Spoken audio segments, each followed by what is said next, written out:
Voilà, dans quelques instants, la conférence de presse va commencer ce jour, vendredi 19 juillet 2019. Voilà.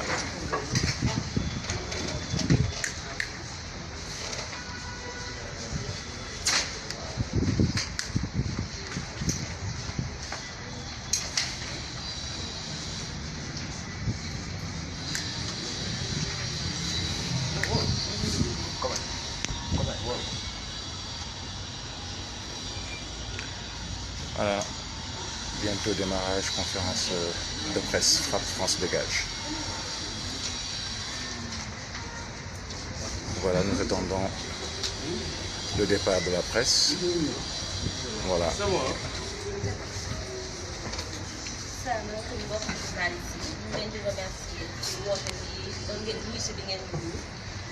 balaa ñuy tàmbali suñu conférence de presse dama bëgg a gërëm suñu camarades yi nekk mooy Amadou Bopp ñoom Kelle waa nitu dëkk ñëpp ak forum du justiciable ndax ba ñu téye suñu camarades yi ba tey seen élan de soutien bi ñu ngi koy yëg ci ay communiqué ci ay appel ak lépp li tax mu woo leen tey ci benn tomb dong la mooy suñu camarade bi Marius Sagna di xam ne vendredi ba tey mën nañ ne kidnapping la ndax ni yéen ak ñu ni ñu ko yëgee xam nañ ne bañ ko jàppee àjjuma ba tey amul benn motif bu ñu teg ci ndondam ba tax na nag ñetti fan yi mu fanaan commissariat nag dañu ne nag il faut ñu wax ak askan wi Sénégal il faut ñu woowaat état sénégalais bi mu xamaat bu baax suñuy teg tànkam du ma ci sori nag ndax damay bàyyi sama ñaari camarades yi muy Daouda Gueye ak Aliou Badara ñu lire communiqué bi ñu paree nag ci tool laaj ak tontu yi di leen bàyyi suñu camarades yi ñi nga xam ne ñoo nekk fii ci table bi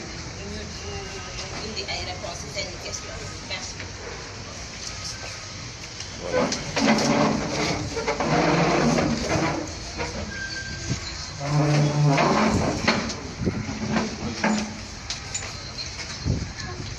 Merci beaucoup.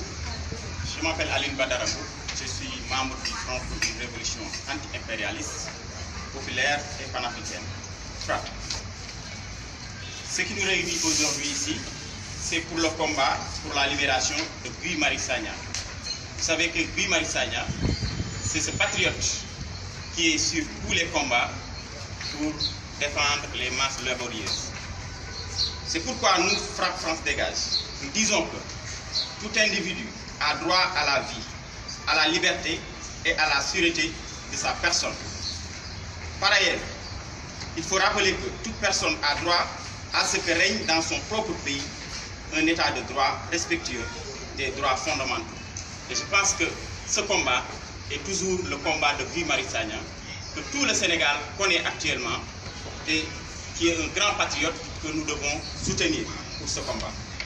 Monsieur Guy Marius Sagna est un citoyen honorable qui a l'amour de son pays et qui se bat pour son peuple. C'est pourquoi il est indispensable de mener ce combat pour sa liberté. Ainsi, nous dénonçons vigoureusement et avec toute l'énergie que cela requiert son arrestation, sa détention abusive et arbitraire, et exigeons sa libération immédiate. Nous rappelons que notre camarade a été cueilli au niveau de Dieuppeul, où nous tenons toujours nos réunions, sans pour autant lui signifier aucun motif. Il a été conduit au niveau de la section de recherche de Colobane. M. Guy Marius Sagna a été arrêté et détenu depuis le mardi 16 juillet 2019. Cette arrestation et cette détention, n'étant soutenues par aucune base légale et ni soumises à aucune procédure judiciaire régulière, elles sont arbitraires et constituent des violations des dispositions de la Constitution sénégalaise, de la Déclaration universelle des droits de l'homme, de la Charte africaine des droits de l'homme et des peuples, du Pacte international relatif aux droits civils et politiques des Nations Unies et de la Convention contre la torture et les peines ou traitements cruels, inhumains ou dégradants. Nous rappelons que depuis que notre camarade aussi a été arrêté, il subit un traitement inhumain et dégradant. On essaie de jouer avec ses nerfs, mais c'est sans connaître Guy Marius Sagna. c'est ça connaître l'homme. Parce que jamais il ne va pas abandonner ce combat pour des fallacieux. Il est constant que l'arrestation et la détention de Guy Marius Sagna sont consécutives à des opinions librement et légalement exprimées, reposant sur une vérité imparable, réelle et connue de tous. L'arrestation de Guy Marius Sagna est une stratégie politique afin de l'empêcher de parler aux Sénégalais. Pourtant, à son arrivée à la gendarmerie, les enquêteurs n'ont produit aucun acte ni fait allusion à aucune infraction qu'il aurait commise dans la formulation de ses opinions. Le seul argument que l'État du Sénégal tient à la nature politique de la détention est d'autant plus contraire aux dispositions des instruments internationaux que l'objectif visé par ces instruments est justement de protéger des individus contre ce type de privation de liberté. Même les régimes de Gestapo, même les régimes dictatoriaux ont aboli le délit d'opinion. Et M. Guy Marius Sagna n'a fait que relayer une information connue de tous, la situation de nos hôpitaux, qu'il a toujours combattu. Ce n'est pas aujourd'hui que M. Guy Marius Sagna a déploré ce fait. Et malheureusement, aujourd'hui, il est emprisonné tout simplement parce que ces dirigeants de ce pays veulent le faire taire. Parce que simplement, c'est une personne qui dérange. C'est une personne qui demande à nos autorités, n'est-ce pas, d'être respectueux à l'endroit de nos citoyens et de leur produire nos plateaux hospitaliers de qualité. Deux types de citoyens se font face au Sénégal maintenant. Et nous avons vu, avant l'arrestation de Guy Marius Sagna, qu'il y a eu des propos venant de Yakham Mbaye, qui a insulté M. Guy Marius Sagna sur les réseaux sociaux. Et c'est quelques heures après que Guy Marius Sagna a été interpellé. Ce fait aussi ne doit pas être occulté pour montrer que cette arrestation a été escortée. Il y a deux types de citoyens au Sénégal. Les uns proches du pouvoir sont couverts par la parapluie étatique qui permet de les absoudre de l'infraction la plus banale à l'infraction la plus élevée. Si Aliou Sall, accusé du plus gros scandale du Sénégal indépendant, si Yakham Mbaye, insulteur public sur Internet, et Rama Maki, qui avait annoncé l'assassinat d'un étudiant, ne sont pas inquiétés, c'est parce que nous avons une justice retenue par le président Macky Sall. Nous rappelons que la résistance à l'oppression est un droit constitutionnellement garanti. Eux, ils disent toujours force à la loi, mais nous disons que force reste au libre exercice des libertés fondamentales. Parce qu'actuellement, on est en train de jouer avec la liberté de M. Guy Marius Sagna. Actuellement, on est en train de brimer ces libertés fondamentales. Il ne suffit pas de désigner qui que ce soit, ni porter atteinte à la mémoire d'un défunt, mais pour dire clairement que tout homme politique est comptable d'un bilan. L'article 15 du droit de l'homme, qui est dans notre préambule, dit clairement que tout homme politique est comptable d'un bilan. La société a le droit de demander compte à tout agent public de sa gestion, même à titre posthume. Donc, c'est pour dire que nous ne sommes pas dans la logique de porter atteinte à la mémoire d'un défunt.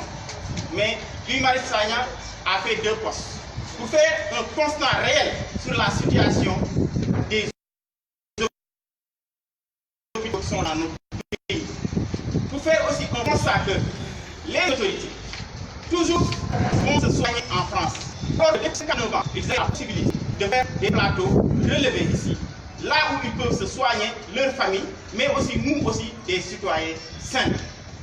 Même si nous sommes attachés à nos valeurs culturelles, sociales et religieuses, cela ne signifie pas que nous allons nous renier à nos principes par rapport à l'exigence d'une bonne gouvernance et d'une transparence des affaires publiques et de l'efficacité dans l'utilisation des deniers publics pour l'amélioration des conditions de vie des Sénégalais. Après 59 ans de souveraineté politique, les hôpitaux publics du Sénégal sont de véritables mouroirs. Les plateaux techniques des hôpitaux sont vétustes. Nos structures hospitalières sont dans une situation désolante. Presque tous les hôpitaux du pays sont dans cet état de dénuement extrême. Et des hématoufoutismes qui portent atteinte à la vie des populations. Qui n'a pas perdu un malade dans ce pays par négligence ou par manque de prise en charge adéquate? Quel père de famille n'est pas angoissé si lui ou un proche tombe malade? Là, une forêt de questions et de points d'interrogation. L'incapacité des hôpitaux à ne pas faire face à l'afflux des patients révèle un pan important de l'engrenage vicieux d'un système sanitaire détruit. Pas plus tard hier, dans un plateau de télé, on nous dit que 24 milliards sont destinés aux évacuations sanitaires. Et ces 24 milliards peuvent chaque année au moins faire relever 2 plateaux de nos hôpitaux. Et je pense que ces postes de Guy Marius Sagna ne font plus que nous renforcer dans notre thèse que les autorités, eux, préfèrent peut-être brimer la liberté d'une personne, mais pas s'attaquer aux réels problèmes des Sénégalais et aux réels problèmes de nos hôpitaux. Au même moment, depuis les indépendances, la santé de nombreux hommes politiques n'est jamais restée une affaire domestique, parce qu'ils se sont souvent fait soigner à l'extérieur du pays. La démarche s'est tellement systématisée que même en cas d'urgence, il semble qu'il n'y ait pas d'autre choix que d'organiser une évacuation sanitaire qui coûte cher aux contribuables sénégalais. Syntaxe disait bien, et si un seul souffre dans mon peuple, sans souffrance est grande comme celle d'un peuple, et en même temps, il est mauvais que celui-là ne sacrifie point pour servir le peuple. Fort de ce constat, nous, Frappe France Dégage, nous nous associons aux paroles de notre camarade M.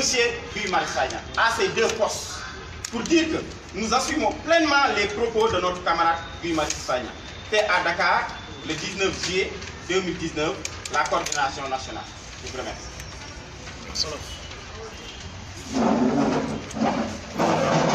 The French part being said by Alun Badara, a member of FRAP. So now we're going to go to the Wolof version of this press conference, version Wolof. fas yéene man Daouda Gueye bu FRAP France Dégage ñëw ci tënk ci kàllaama wolof li nga xamante ni moom la sama camarade Alioune Badara Mbour jébal leen muy texte liminaire conférence de presse bi. waaw li tax tey ñu woote ndaje bi ak taskatu xabaar yi sabab bi mooy suñu camarade Guy Marius Sagna li nga xamante ni yaakaar naa ne ñëpp dégg nañ ko parce que fan yii yëpp ñu ngi ciy wax bañ ko tegee loxo ba léegi ñu teg ko loxo ci anam yoo xamante ni méngoowul ak yoon. di fàttali tey la ñeenteeli fanam boo xamante ni ñi ngi ko teg loxo xañ ko PRTM. Guy Marius Sagna ña ngi ko fekk barab bee nga xamante ni fa la ñuy amale suñu ay ndaje fële ca jëppal mu jiitu woon ñu fa am liggéey bu ñu doon waajal ndaxte dañoo amoon am ndaje mu ñu fa waroon amal ñu fekk fa di fukki waxtu di jot ñëw ñeenti alkaati yoo xamante ni ña nga nekk fële de section de recherche bu gendarmerie bu Colobane ne ko yoon teg na loolu vous êtes en état d'arrestation mu ne leen ah lan la ma yoon di toppee ñu ne ko yow daal jógal rek nga topp ni ah ba loolu amee mu jóg topp leen ba ñu yegsee ak moom fële ci section de recherche li ñu ko laaj mooy ne ah li ñu ko wax mooy ne procureur moom moo leen wax ne nañ ko dem jëli pour mu ñëw expliquer wu maanaam wax lan moo tax mu def ñaari post yoo xam daf ko def Facebook te post yooyu kat li nga xamante ni mooy solo si mooy ne ah ñun kat gannaaw ba ñu amee suñu jonn maanaam suñu indépendance tey jii mu toll ci juróom fukki at ak juróom-ñeent ñaaw na lool ñi nga xamante ni ñoom ñooy jiite réew mi yore càmm gi yore caytu gi kat ñoom ba léegi ku ci feebar di dem ca l'hôpital ya nga xamante ni ñañu nootoon démb ñoom ñoo ko moom te kat ñooñu juróom fukki at ak juróom-ñeent ngi ñun ñu jël suñu kàddu jox leen ko jël itam suñu ay koppar mu jëm ci ay impôt ak ay taxe jox leen ko pour ñu defar ñu fii ay l'hôpital yu mujj ay ba nga xamante ni bépp doomu Sénégal boo xamante ni dafa feebar du xalaata dem feneen day dem xel mu dal ci l'hôpital yi nekk fii nii bu ko defee ñu faj ko. yaakaar naa ne wax jooju noonu suñu camarade Guy Marius Sagna wax du tey la jëkk ñu koy wax moom itam du tey la jëkk mu di ko wax ndaxte wax la joo xamante ni li nga xamante ni moom moo ko lal du da leen du laabiir ak itam bëgg sa réew ak tamit li ñuy wax sentiment de fierté ndaxte wax dëgg yàlla bépp doomu Afrique bépp doomu Sénégal bu sañoon du am lu muy ñeetaani keneen rawatina ña nga xamante ni démb ñoom ñoo ko nootoon sabab bi nag moo nekkoon kat woo soññ ñi nga xamante ni ñoom ñoo yor càmm gi muy ñi fi ne muy ñuy ñëw ëllëg pour lajj bi nga xamante ni dañ koo lajj bi ñu jotee suñu jonn ba léegi te 1960 kat ñu jéem a xool loolu naka lañ koy indee loo xamante ni dañ ci indi ay békki corrigé ko ba nga xamante ni kat dinañ mën a góorgóorlu samp ci réew mi ay lopitaan yoo xamante ni wax dëgg yàlla dana mujj ay ba nit ñi bu ñu amee tawat mën faa dem bañ bi gën bi bitim réew te tey boo xoolee ñi nga xamante ni ñoom ñooy dem bitim réew di fa dem di faju ji mooy ñi nga xamante ni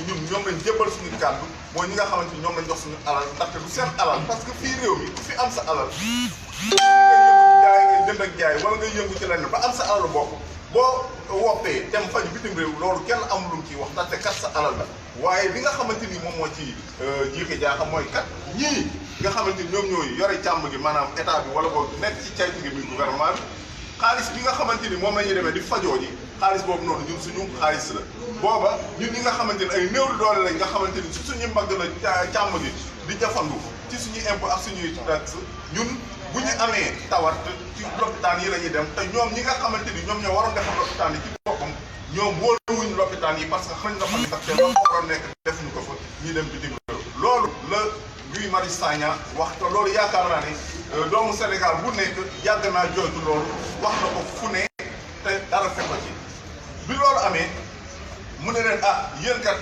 comme loolu la man li nga xamante ni moom laay wax ci Facebook aw ma lu ma ciy expliqué bu fekkente ni dama am benn loi benn tërël boo xamante ni man dama koo jalgati wax leen ma ko bu dee dafa am infraction maanaam loo xam ne yoon dafa ma koy toppee wax leen ma ko waaye ba léegi fii may wax ak yow amul benn infraction boo xamante ni ñeenti fan a ngi moom procureur ak ay enquêteurs am ñi ko wër gannaaw bañ ko tegee loxo ab infraction boo xamante ni dañ koy jël teg ko ci ndodam foofu lañ toll ba léegi ñi ngi wër infraction li am mooy lan ci tënk mooy jël nañ nit jàpp ko xañ ko péexteem denc ko ci barab ba pare di jéem a lijjanti lan lañ war a mën a teg ci ndoddam loolu moom moo waral boo leen amee seetlu am na ñaari yoon yoo xamante ni jël nañ ko yóbbu ko fële ñu bërëbu attekaay mu war a jàkkaarloog ki nga xamante ni mooy attekat bi di procureur waaye saa su ne du ñu am dara loo xamante ni mën nañ cee mooy pour mën koo teg ay daan bu ko defee ñu delloowaat ko mooy li ñuy tuddee retour de parquet mu nekk loo xam ne doy waar la ñeenti fan nga xañ nit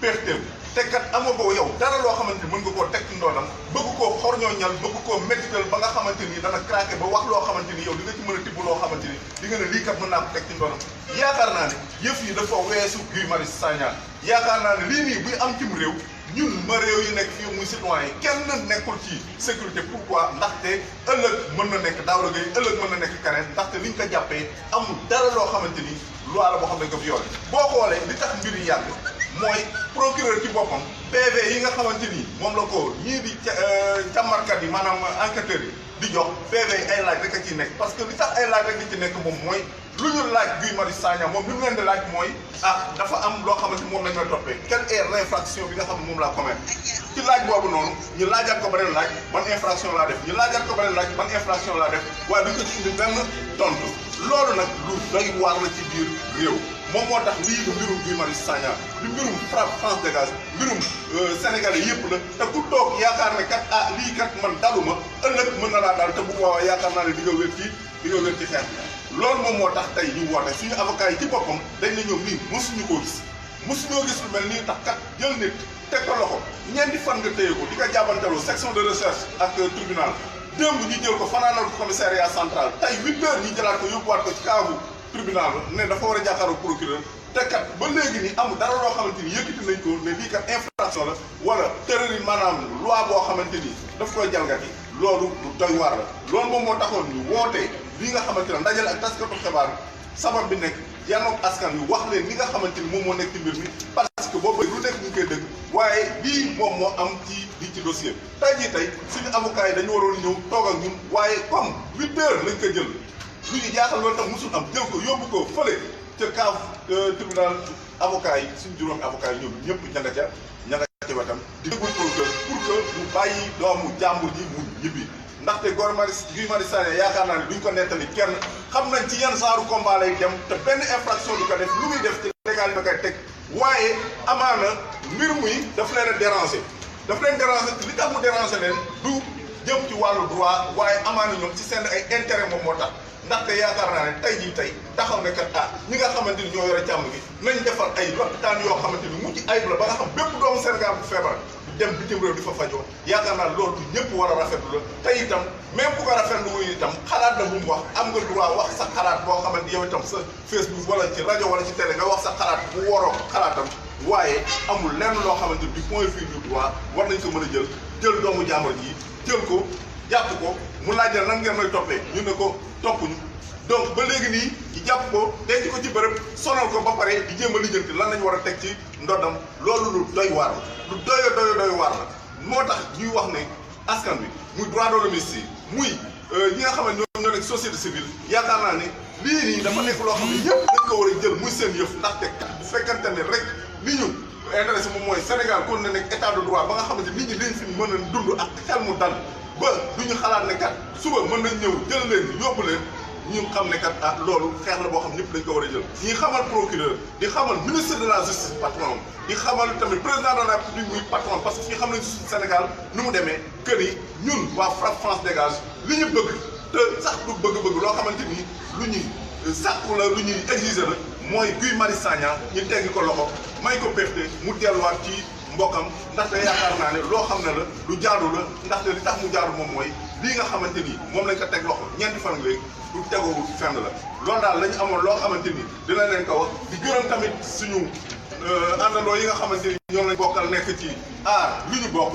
ndaxte kat mbir mi la nekk ci gannaaw moom mooy bu yàggul déggu ngeen ku mel ne Elimane Kane am ay jafe-jafe te jafe-jafe yi li ko indi moom mooy nee na li mu bokk ci aar lu ñu bokk Guy Marius Sagna itam ñoom fi mu ne nii li ñu bëgg mooy fexe ba nga xamante ni lii aar lu ñu bokk di xeex muy lii nga xamante ni ay xewal la yu daxal ñu suñu biir suuf si nga xamante dañ koo jël asaaloo ko ci ay pas yu bon yoo xamante ni moom moo tax Sénégal lii ni ñu moom mi ko ñeneen di ko jël ñu franc timis pour ñun ñu fàbbi ñu ba nga xamante ni loolu suñu xel dootu ci nekk ñu topp naan nañ bàyyi Guy Marius Sagna waaye nañu xam ne aaruñu bokk du Guy Marius Sagna aaruñu bokk du Daouda Gueye aaruñu bokk du Massamba du Mademba aaruñu bokk Sénégalais yëpp la ndaxte ñun aaruñu bokk par exemple dañoo décidé woon ne ak Coupe d'Afrique bi finale bi ak li jëm ci Ousmane Tanor Dieng mi fi semaine bi dinañ bàyyi ba final bi jàll ñuy doog a jubluwaat ñun ci xeex bi waaye ñoom ñoo ñëw dugalaat nit yi ñëw def arbitraire bi di jël Guy Marius Sagna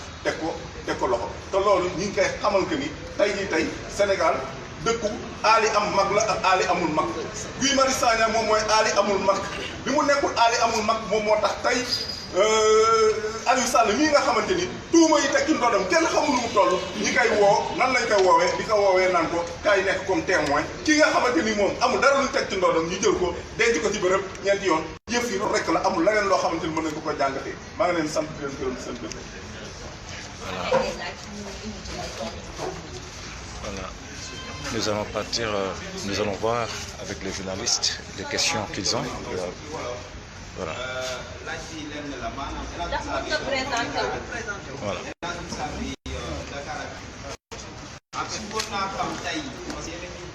demandation bu ñu libéré Guy Marius Sagna bu fekkee ne yooyu fi ne fi fan amu leen si résultat lan ngeen fas yéene def. waaw yaakaar naa ne ñii jàkkaarloo ñii sëkkal bi ay saay-saay lañ saay-saay nag boo taxam moom doo génnee da ko yow fii laa lay jaar waaye bu dee ne bàyyiwuñ Guy Marius Sagna say boo ñu pere te xam ne ñun du ñu yam rek ci taxaw di wax ndaxte FRAPP France dégage ku leen xam ne ñoom kenn du leen jam naan et que nañu xam ne bu fekkente ni Guy Marius Sagna teguñ ko loxo ci lii nga xamante ni teguñu ko ci leen lu ñu gis rek ñun la fi ngeen di jaar nag ak li ñuy def duñ leen ko wax ndaxte saay-saay boo jàkkaarloo moom yaakaar naa doo ko wax ne fii laa lay jaar wala lii laa lay Major Cissé, 2STV. J'avais deux questions, mais la première, vous avez répondu à la deuxième question. Voilà. Donc je pense que ce à quoi nous sommes confrontés, c'est un banditisme d'État. On n'a pas besoin de chercher à gauche à droite pour trouver une formule adéquate. adéquate. La faute adéquate, c'est qu'en réalité, ce à quoi nous sommes en train d'assister, c'est un banditisme d'État organisé par des gens rancuniers qui, du point de vue du droit, n'ont rien à opposer aux camarades, dans la mesure où, depuis son arrestation, cela fait 4 jours, aucune infraction ne lui a été notifiée. Donc, maintenant, quand tu as affaire à des gens qui ont ces méthodes non conventionnelles, tu ne vas pas, toi, t'inscrire dans une démarche conventionnelle consistant à dévoiler la stratégie par laquelle tu vas mener le combat pour arriver justement à l'atteinte de l'objectif qui est la libération du camarade. Mais qu'il sache que, comme je l'ai dit tantôt en Wolof, nous ne lésinerons sur aucun moyen et nous ne reculerons devant absolument rien pour que, effectivement, notre camarade puisse être rétabli dans le droit et être libéré. La première question était relative à la présence des avocats. Donc, sur la demande, il était indiqué qu'il y aurait la présence des avocats. Cela n'a pas été fait parce que vous l'avez précisé tout à l'heure. Et la deuxième question, c'était l'avocat qui devait répondre à cette deuxième question, mais je vais la poser quand même. Donc, je voudrais savoir, c'est quoi exactement ce qu'on reproche à Guy? Parce que dans un communiqué signé par Frappe France Dégage, qui date du 15 juillet, donc on a vu France Dégage qui prévient par rapport à un attentat terroriste qui serait en gestation. Beaucoup de gens pensent que ce communiqué-là a quelque chose à voir avec l'arrestation, parce qu'apparemment c'est quelques heures après qu'il a été arrêté. Donc est-ce qu'on aimerait savoir c'est quoi exactement ce qu'on reproche à Guy? C'est ce que nous venons de dire, parce que le communiqué, aucune infraction ne lui a été notifiée à ce jour. Au moment où nous parlons, le procureur est à la recherche, mais avec beaucoup de peine, d'une infraction imputable aux camarades.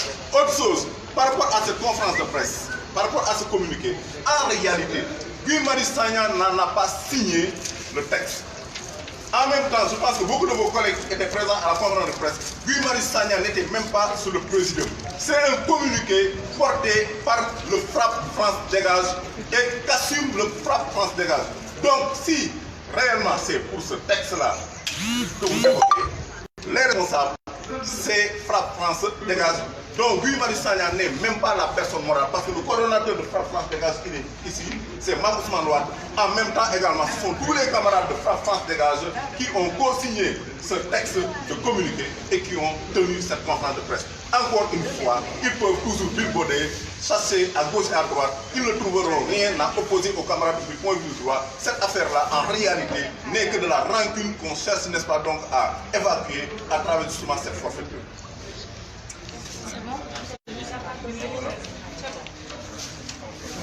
Si je peux avoir la version Wolof, moi je sais pourquoi je pose la question. J'ai posé la question à l'avocat. Il m'a dit pour le moment on ne peut rien dire parce qu'on est avocat, on n'a pas le droit de dire ce qui a été dit. C'est pourquoi d'ailleurs c'est ce qui a motivé notre présence, parce qu'on pensait qu'il allait être là et qu'il allait détailler sur ce qui lui est en train d'être reproché. Maintenant, si vous pouvez revenir un peu sur ce communiqué-là, est-ce que c'est en rapport avec son arrestation ou pas en français?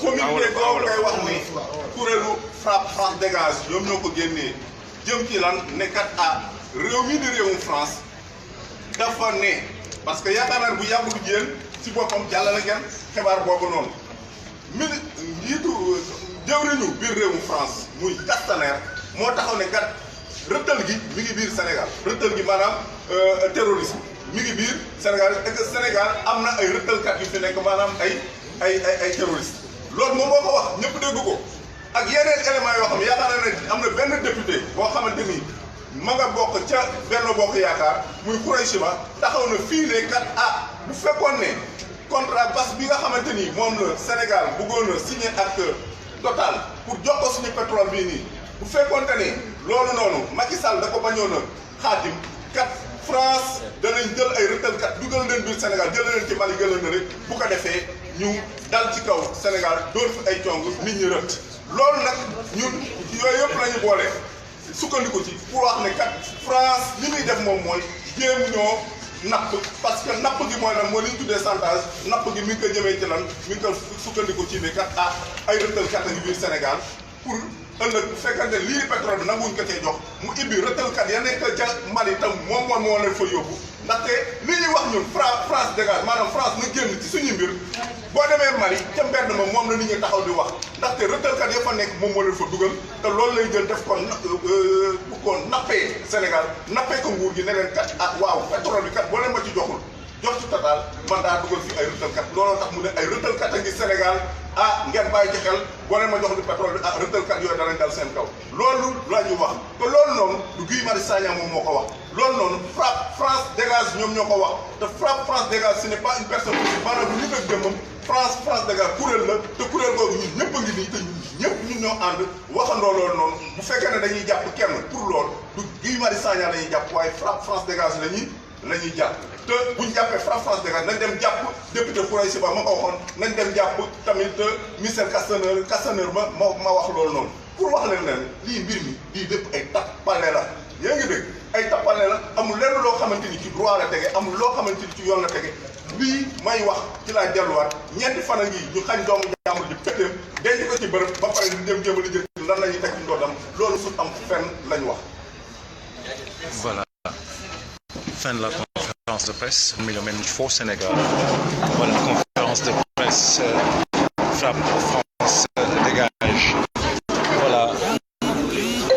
Donc nous allons. Voilà. The press conference. Yes, we're going to be talking with the people. Voilà.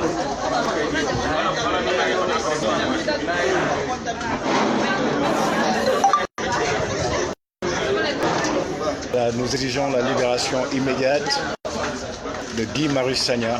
We're asking for the immediate release of Guy Marius Sagna. Voilà, fin de la conférence de presse. Donc voilà. Donc nous allons continuer. Nous allons voir avec voilà, les responsables. Voilà. Voilà. Ils ont touché à un symbole de la résistance pacifique citoyenne au Sénégal et pour nos générations. Guy Marius Sagna, tout le monde sait ce qu'il représente au Sénégal, un engagement patriotique. Et au-delà de Guy Marius Sagna, ceci est pressant dangereux. Parce qu'on est dans un contexte où ce gouvernement a des difficultés par rapport à tout ce scandale du pétrole, par rapport à Aar Li Ñu Bokk, par rapport à l'implication de Frappe France Dégage et surtout la personnalité de Guy dans ce combat. Aujourd'hui, il profite d'une situation malheureuse pour tout le pays sénégalais et des vérités qu'il a dites par rapport à la gestion globale de notre système de santé. Ils essaient de le mettre en mal avec les Sénégalais dans cette situation pour le présenter comme quelqu'un qui jette le discrédit sur la mémoire d'un disparu, premièrement. Deuxièmement, il profite de cette situation où tous les Sénégalais sont derrière l'équipe nationale avec cette CAN, avec la demi-finale et aujourd'hui la finale pour arrêter Guy Marius Sagna et le mettre dans cette situation-là. Et aujourd'hui, au-delà de Frappe France Dégage, ça engage Y'en a marre. Ça engage tous les mouvements citoyens et tous les citoyens qui se battent pour la préservation de nos acquis démocratiques au Sénégal. Si ça passe, demain ce sera Aliou Sané de Y'en a marre, après-demain ce sera d'autres citoyens qui se battent au quotidien pour la démocratie de ce pays. Et c'est un réel recul démocratique. Alors Aliou Sané tey jii ñu gis fi Y'en a marre am benn taxawaay ci li nga xam ne moom arrestation bi lan moo waral ngeen taxaw. li tax ñu ñëw fi mooy dañu touché à un symbole participation engagement citoyen dañu touché à un symbole de la résistance citoyenne bi nga xamante ni Guy Marius Sagna suñu génération moom lay incarné tey boo tuddee Guy Marius Sagna fépp ci Sénégal citoyen bu responsable bu engagé buy xeex pour que conditions d'existence su sénégalais yi mu mën a évoluer dans le sens positif loolu lañ ko ràññee tey jii nag ñu profité ci situation bi nga xamante ni tey sénégalais yi yëpp ñu ngi compatir ci décès bi am décès Ousmane Tanor Dieng bi mu am ak yu mujj bi nga xamante ni ça va au-delà de ça mais ci suñu question système de santé dañu war a ñu jiite ñu fexe mu baax ba képp ku ko war a faju même ci ñu ñuy jiite du ñu soxla dem jéggaani di faju ay Europe wala feneen ak sénégalais yi nga xamante ni amuñu moyen yenn moyen nga am ñëw ko ci Sénégal ñu fexe ba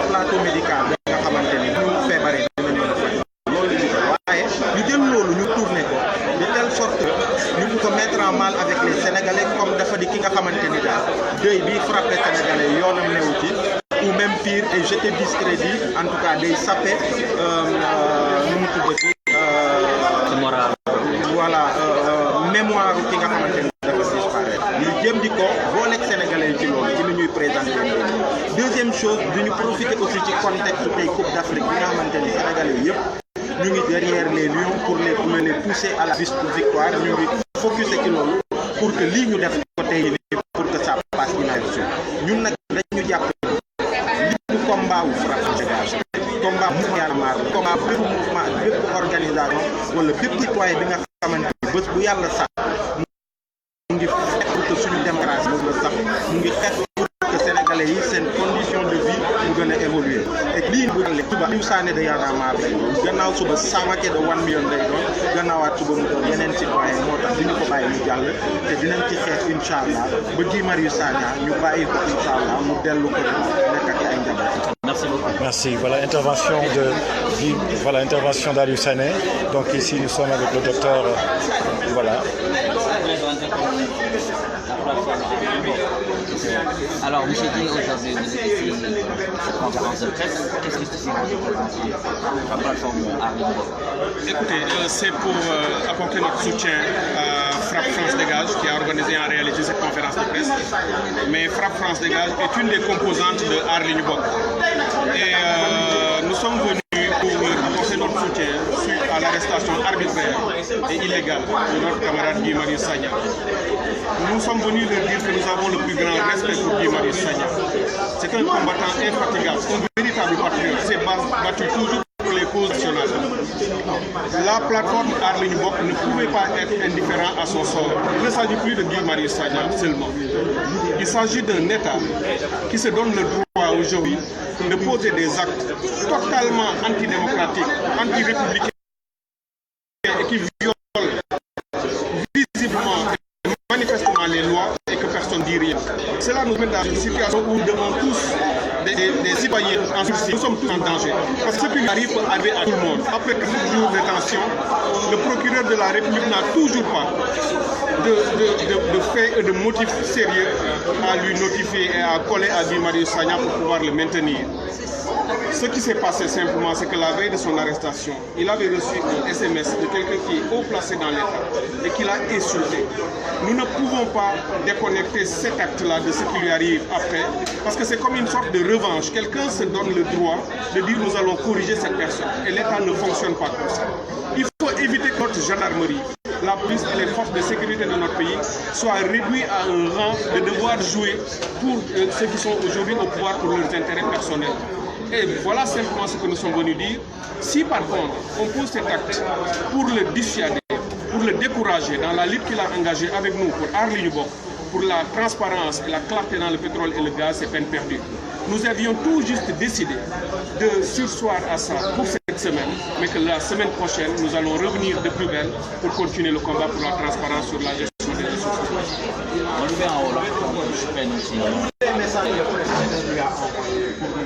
So we're going to go to the French version, the Wolof version of this press conference. No, you can go. You can go. I follow you. Just go ahead.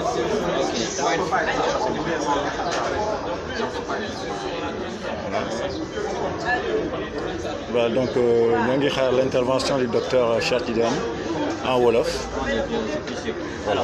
docteur Cheikh Tidiane ji tey jii ngeen ñëw fii bokk ci plateforme Arlingo ci li nga xam ne conférence de presse nga xam ne lan moo taxaw ngeen ñëw ci waaw ñëw rek pour taxaw ci pour jàppale leen ci ndax dañuy xeex ñoom Frapp France Dégage loo xam ne ni ñun ñëpp ko bokk te li ñu bokk moo di tey mettit bi nga xam ne am nañu ko ci nii ñu jàppee Guy Marius Sagna fekk ko ci bërëbu liggéeyukaayam ñeenti fan ci ginnaaw jàpp ko yóbbu gendarmerie mu laaj leen lan ngeen ma fi indee lan laa def mënuñu yëkkati benn tuuma teg ko ci kawam mu def fa ñeenti fan loo xam ne nii amul benn ci sàrt yi doxal réew mi boo xam ne nangu na ko parce que boo jàppee nit da nga koy wax ci li nga ko jàpp lan la def boo ko jàppee ba def na ñaari retour de parquet yóbbu nañ ko ñaari yoon ci procureur delloowaat ko te ba tey waxuñu ko loolu nag ñu jàpp ni mooy li ñuy wax ci tubaab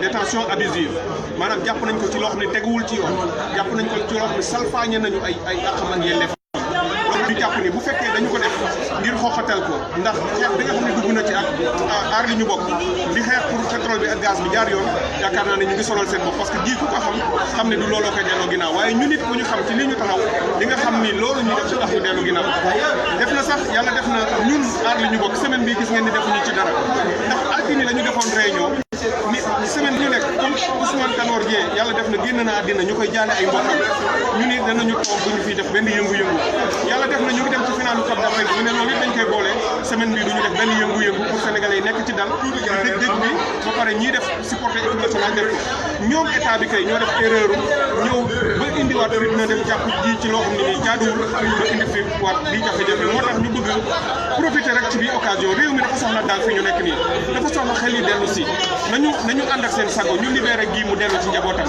ndax wër nañu ba sonn amuñu luñ koy toppee ndax deful dara kooku nag boo ko fa continuer di jàpp da ngay yëkkatiwaat gis na ci réew mi te jaru ko dañ ko bàyyi mu ñibbi ñu bàyyi sénégalais yi ñu nekk ci seen jàmmu yaram tey jii ñu supporté équipe nationale nañu leen ñaan rek ñu bàyyi ko mu dem toog ak njabootam seetaani fa match bi bu ñu amee ndam ñu bàyyi leen ñëpp jubilé bu ko defee ñun bu ñu paree aar la ñu bokk nee nañ leen semaine prochaine dinañu dellu si su ko defee ñu waxtaan ak askan wi ci activités yi nga xam ne yu bees la yu ñuy teg pour continuer xeex bi ñuy xeex pour mbir yi jaaraat yoon donc li ñuy yéeg fépp dañuy sonal nit ñi sonal gii te du am benn njëriñ loolu rek la ñu leen wax ci moo tax ñu ñëw fii teew pour wax ci ak askan wi ci lu mel noonu. Voilà, merci docteur. Voilà, merci docteur. Donc voilà, nous continuons. Donc nous allons ici voir. Bonjour, Armand Sao. Bonjour, voilà. Merci. Voilà. Conférence de presse aujourd'hui France Frappe Dégage par rapport à la situation avec Guy Marius Sagna. Quelle est votre impression par rapport à toute cette procédure? Et actuellement, Guy Marius Sagna est à la cave. Quelle est votre impression et qu'est-ce que vous pouvez dire aux Sénégalais par rapport à toute cette situation? Oui, en fait, nous sommes désolés de constater l'ignominie la part du pouvoir du président Macky Sall. Parce qu'en réalité, quel soit le contentieux que nous avons, nous estimons que certaines pratiques doivent être dépassées dans ce pays. Sur le point du droit, il n'y a aucun fait quand même grave à camarade Macky Sall. Même si nous sommes en contexte de deuil, même si nous réitérons tout le respect que nous exprimons à l'endroit du défunt M. Ousmane Tanor Dieng, secrétaire général du PS, quand même il est le lieu de dénoncer cette détention arbitraire qui fout au pied les principes les plus fondamentaux effectivement de la liberté d'expression. Surtout quand le camarade pose quand même une problématique accrue et qui est une réalité, la problématique du fonctionnement de nos institutions sanitaires. Et c'est vrai quand même que pour nos dirigeants qui depuis les indépendances, avant même été là, qu'il n'ait pas eu l'opportunité de nous installer des infrastructures dignes de ce nom pour prendre en charge nos préoccupations, mais c'est une réalité indéniable que nul ne peut contester. Moi, je travaille à l'hôpital et j'assume ces propos. Quels que soient les efforts consentis par l'autorité, au niveau de notre structure, nous voyons que les gens sont confrontés effectivement à des problématiques très sérieuses. La précarité est dans tout ça. Donc, qu'il ait tenu ces propos quand même pour pédagogiquement poser un débat qui est latent, mais je pense que c'est une manière d'exprimer une problématique ressentie par beaucoup de Sénégalais. Alors, par ma voix, la COSCIM 23 est solidaire à la situation de mon camarade Guy Marius Sagna. Nous assumons ces propos et nous allons lui apporter notre soutien de quelque manière que ce soit effectivement. Et en même temps, lancer un appel à l'endroit autant des citoyens sénégalais pour qu'ils brisent les chaînes de la servitude, de l'esclavage intellectuel, de cette mauvaise gouvernance. On a vu M. Yakham Mbaye insulter, il ne lui arrive rien. On a vu tout Sénégalais faire pire. Alors quand un Sénégalais s'exprime sur une problématique partagée par beaucoup de Sénégalais, patriotiquement, moi je pense que les gens doivent s'ériger en bouclier pour interdire ce genre de pratique. Mais me prononcer aussi à l'endroit de nos autorités qu'ils arrêtent ce kidnapping, qu'ils arrêtent cette prise d'otage. Et le procureur de la République qui doit mener les enquêtes, en tout cas il n'a rien sur la table comme M. Guy Marius Sagna, qui nous oppose des faits de violation de la loi ou bien qu'il libère le camarade et qu'on puisse vaquer à nos occupations. Parce que ce n'est pas ça qui va arrêter notre dynamique dans le cadre du combat pour la bonne gouvernance et la transparence, surtout celui portant sur effectivement les ressources naturelles. Arlunibok, c'est d'actualité, c'est dans le temps et le combat va continuer, Inch'Allah. Merci. Voilà. Donc voilà. Bonjour, mais voilà. Voilà, merci beaucoup. Donc nous avons vu cette conférence de presse et beaucoup de responsables se sont exprimés sur le cas Guy Marius Sagna. Quel est le sentiment de France Dégage par rapport à cette situation et quelles sont les actions que vous pensez dans les jours à venir ou actuellement par rapport à cette situation? Un sentiment de justice parce que